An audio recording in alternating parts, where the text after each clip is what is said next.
사과 하나로 세상 보기의 첫 시간은 2부의 사과이다. 창세기 때 일이다.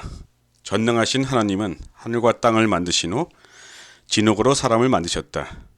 그의 코에 기름을 불어넣자 그는 사람이 되어 숨을 쉬었다. 최초의 인간 아담이다.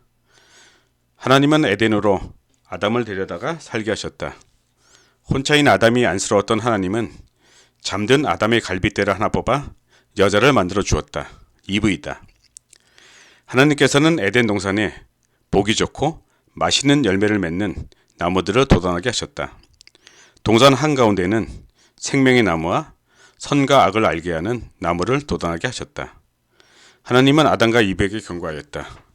이 동산에 있는 나무 열매는 무엇이든지 마음대로 따먹어라. 그러나 선과 악을 알게 하는 나무 열매만은 절대로 따먹어서는 안 된다.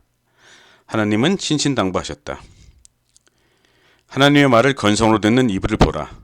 그녀는 뭔가 이를 저지를 듯한 모습이다. 그녀의 손에는 이미 사과가 쥐어져 있다. 후에 뱀의 유혹에 넘어간 이브는 사과를 따먹었고 아담에게도 먹게 했다. 그렇게 따먹으면 안 된다고 경고하고 또 경고했건만 아담과 이브는 하나님의 경고를 무시하고 사과를 따먹고 말았다. 하나님과의 약속을 어긴 아담과 이브는 에덴 동산에서 내쫓기고 말았다. 천사는 단호하게 아담과 이브에게 즉시 에덴에서 나갈 것을 명령한다. 아담의 변명과 이브의 눈물도 통하지 않았다. 르네상스 화가 마사초의 에덴에서 추방되는 아담과 이브이다. 눈물을 쏟으며 낙원에서 추방되는 아담과 이브의 모습이 너무나 애처롭다. 그들의 술 피우는 울음소리가 지금도 보는 사람들에게까지 전달되는 듯하다. 독일 르네상스 미술가 크르나의 에덴 추방은 더 적나라하다. 천사는 당장이라도 에덴에서 안 나가면 마치 때려 죽일 듯한 모습이다. 아담과 이브는 사과를 따먹은 죄로 낙원에서 추방당했고 아담은 평생 노동의 고통을, 이브는 아기를 낳는 고통을 당하게 되었다. 인류의 조상들이 아름다운 낙원에서 추방된 것은 다 사과 때문이었다고 성경은 말한다. 먼 옛날 하늘과 땅이 처음 시작되었을 때 사람들에게 사과는 달콤하지만 치명적인 과일이었다. 에덴 추방 이후 에덴 동산에서의 좋았던 시절은 인간의 기억 속에나 존재하는 상상의 고향이 되었고 사과와 뱀은 인류를 타락시킨 원죄의 상징이 되었다. 성경에는 인류를 타락시킨 선악과가 사과라고 명시되어 있지는 않다. 사과에 대한 논쟁은 수백 년 동안 신학자들을 대립시킨 뜨거운 논쟁이었다.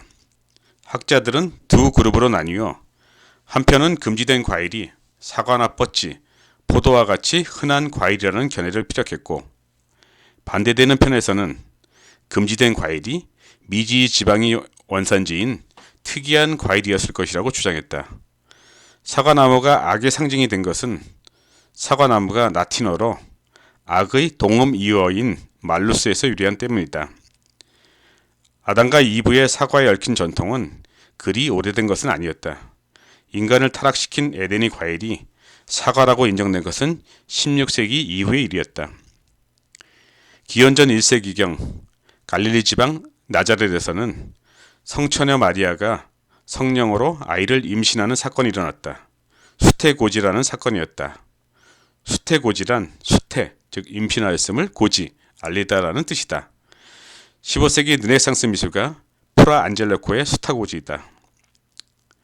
천사가 마리아에게 그리스도를 잉태함을 알리고 있고 왼편 정원에서는 아담과 이브가 에덴에서 쫓겨나고 있다. 두 사건은 시간적으로 동시에 일어날 수 없음에도 불구하고 에덴 동산에서의 원죄를 강조하기 위해 같이 그려진 것이다. 수태고지는 에덴 동산에서 인간이 저지른 죄의 용서로부터 그리스도의 죽음과 인류의 구원이라는 일련의 거대한 사건이 시작되는 출발점이었다. 그리스도가 지상에 와서 인류의 죄를 대신해 십자가형을 받고 죽은 이유는 다름 아닌 에덴 동산에서의 그 일 때문이었다. 에덴 동산에서의 그 사건이 없었다면 그리스도가 이 땅에 올 필요도 없었고 수태고지라는 사건도 그리스도의 십자가형도 예수의 부활도 일어날 필요가 없었다. 수태고지는 천사가 마리아에게 신의 메시지를 전달하는 장면보다 아담과 이브가 저지른 원죄의 속죄와 인류 구원이라는 의미가 핵심이다. 수천 년이 지난 15세기까지도 사람들은 일상생활에서 사과는 인류의 원죄라는 의식을 가지고 살아가고 있었다. 반 아이크의 아르놀피니의 결혼이라는 이 작품에서 창틀에 있는 사과는 나중에 출출할 때 먹으라고 놓아둔 사과가 아니다. 이 사과는 에덴 동산에서의 선악과로 인간의 원죄를 상징한다. 인류가 저지른 원죄가 먼 옛날에 있었던 종교적인 이야기가 아니라 일상에서도 계속되고 있었던 것이다.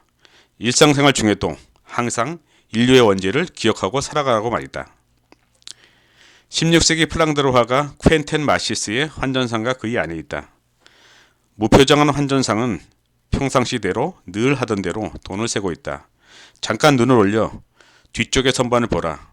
선반 위에는 손님들이 맡긴 물건들과 직업적 기구들이 놓여 있는데 왼편 위쪽 선반에는 사과로 보이는 과일이 놓여 있다.